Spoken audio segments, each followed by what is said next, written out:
Just got dropped off at Sukhothai Historical Park. It's raining a little. I'm gonna go try to find some breakfast.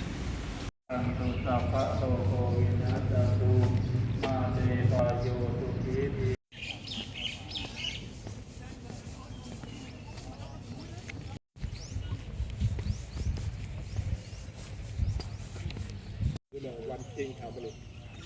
For example, thing number 5.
Apparently this is now a breeding ground for egrets.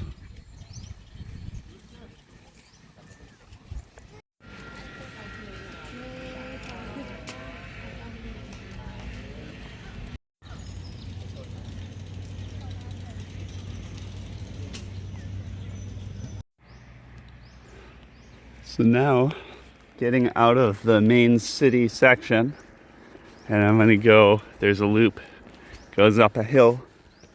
They said it's 4 kilometers. The lady at the office looked at me like I was crazy when I told her I wanted to walk.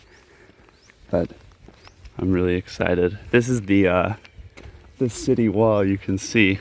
It surrounds the whole central area. And then I'll loop back. See the north section, and I'm done.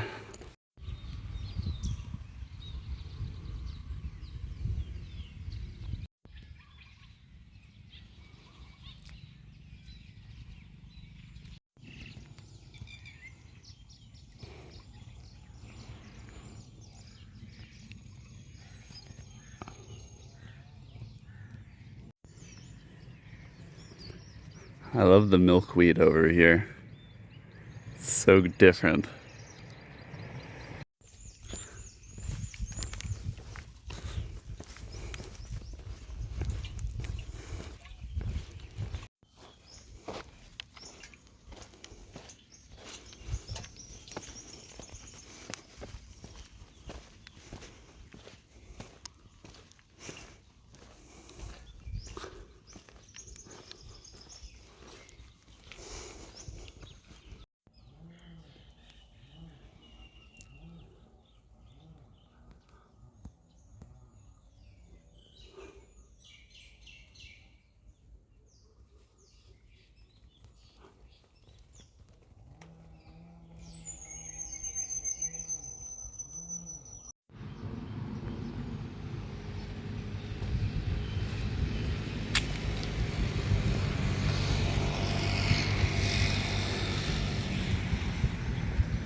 No idea what these things are.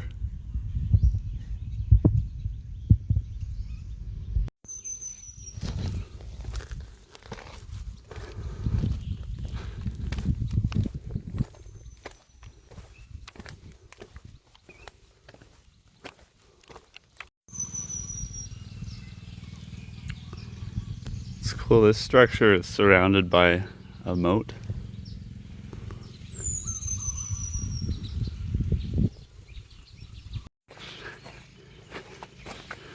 So this whole site is surrounded by what are referred to as sima stones. Sima just literally means boundary in Sanskrit, but they're supposed to kind of demarcate the ritual space.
I just made a friend with the groundskeeper at one of the sites, and he was really pumped that I could speak some Thai.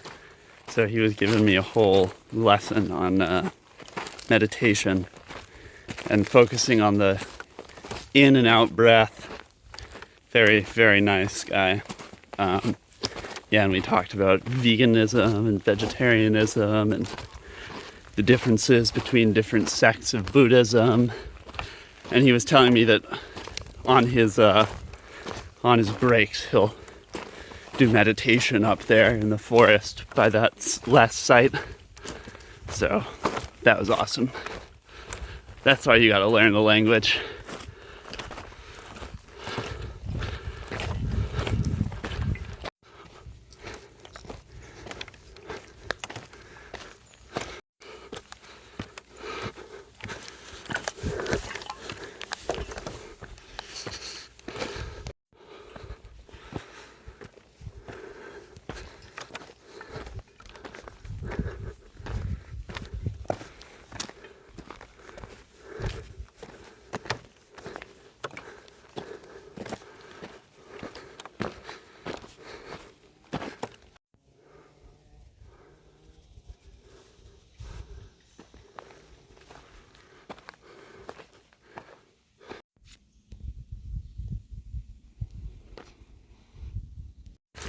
Found this gorgeous little mountain trail. What incredible scenery.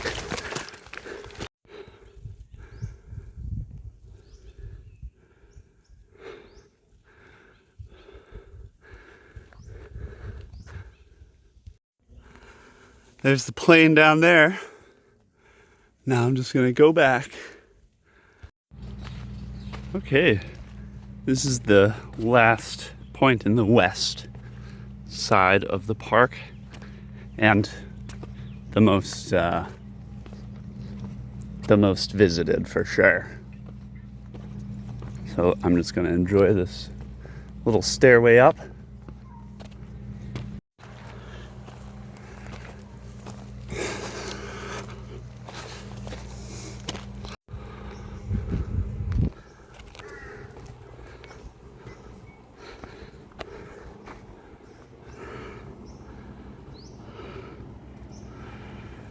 Absolutely stunning.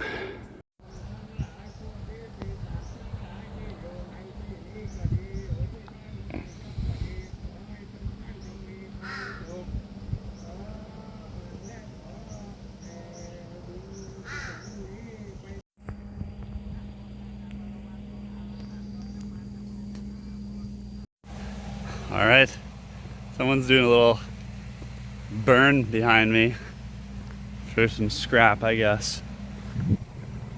Now I'm on my way to the northern section, the last little bit. Maybe I'll get some food, maybe I'll have to wait until after. Feeling great though. That's pretty terrible. So sad. There was just this like Mustang that was speeding to pass someone, and this little bird flew right in front of it, and I watched it get hit and it died. Just there in the middle of the street right now.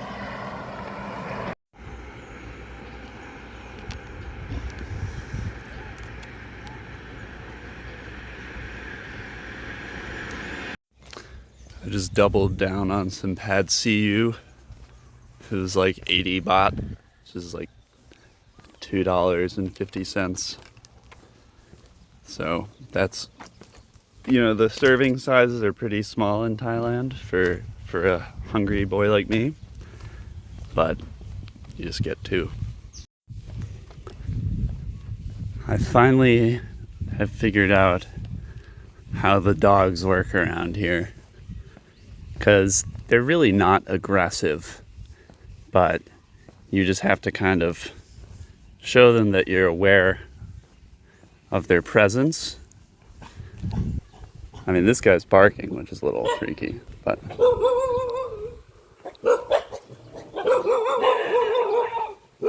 these guys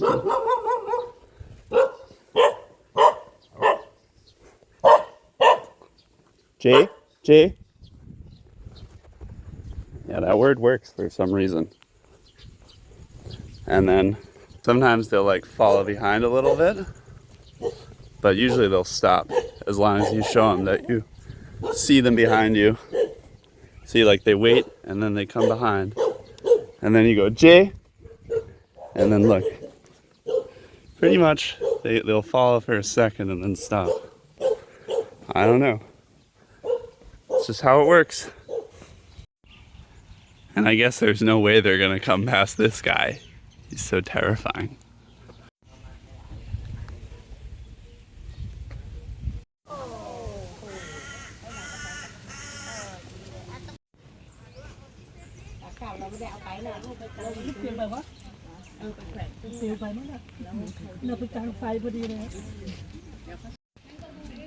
Wow, this is a giant mango tree.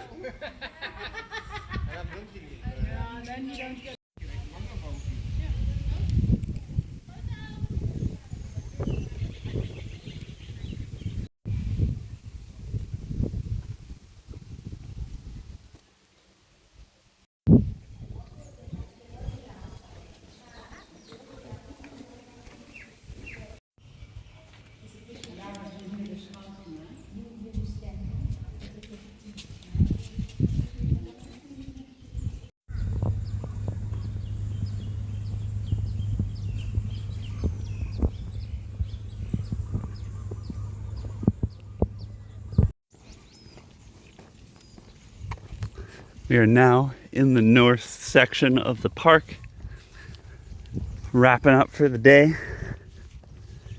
People are kind of clearing out. It's absolutely beautiful.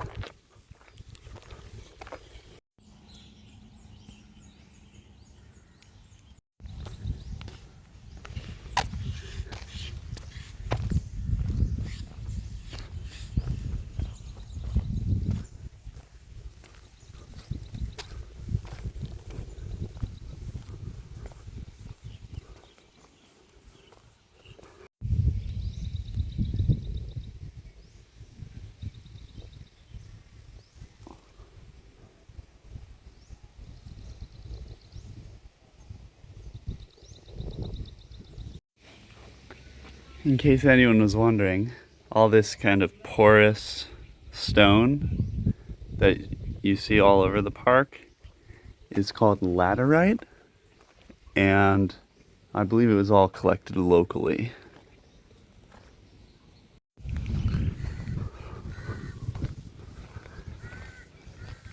You know, at each of these sites, I challenge myself to find something unique rather than I've heard some other tourists kind of complain that everything looks the same. You know, that every temple, it's, you know, all just gold Buddhas and stuff. But I think if we look closely, we can discover these slight differences that actually tell a big story about the history of influences and changes over time. And at the very least, at all of these sites here in Sukhothai, the way that things have decayed is all different, right? So, I mean, that's how the archaeologists try to reconstruct what they used to look like. And they have some really cool models that they've been showing at some of the bigger sites where you can kind of get an idea of what the temple was like when it had a roof and everything was fully held together.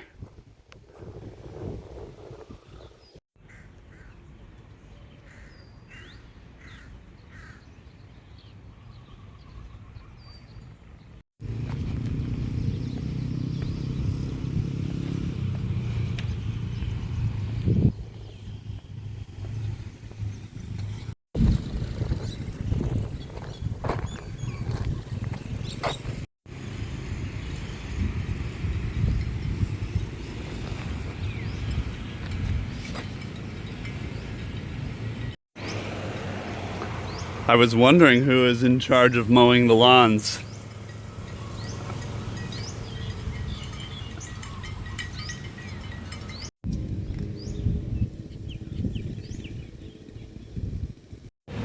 Passing back through the city wall. This is the north gate.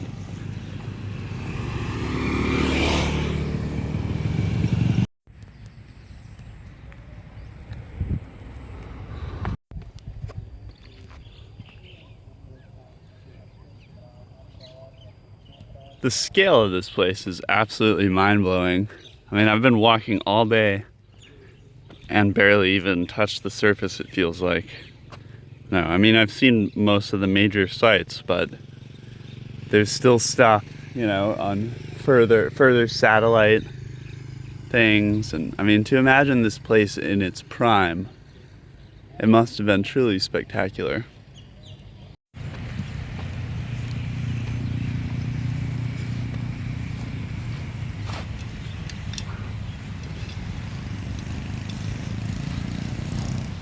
These must have been restored. Probably quite recently. But they're awesome either way.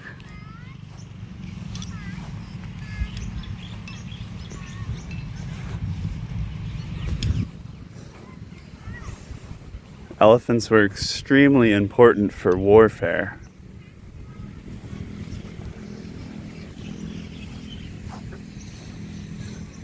And also, of course, the white elephant was the symbol that the Buddha's mother dreamt of,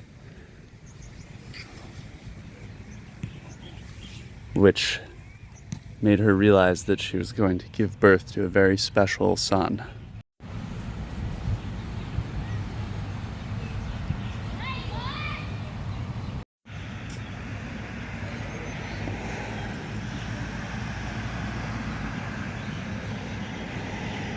Well, I'm back at where I started. Officially done with my loop. I just hit 30,000 steps and apparently 15 and a half miles. So, solid day. Waiting for the bus. I'm on the bus back to the main town. I'll get my luggage and then catch the train with plenty of time for the transfer. But as I was waiting for the bus, I was chatting with the attendant, and she gave me this. So kind.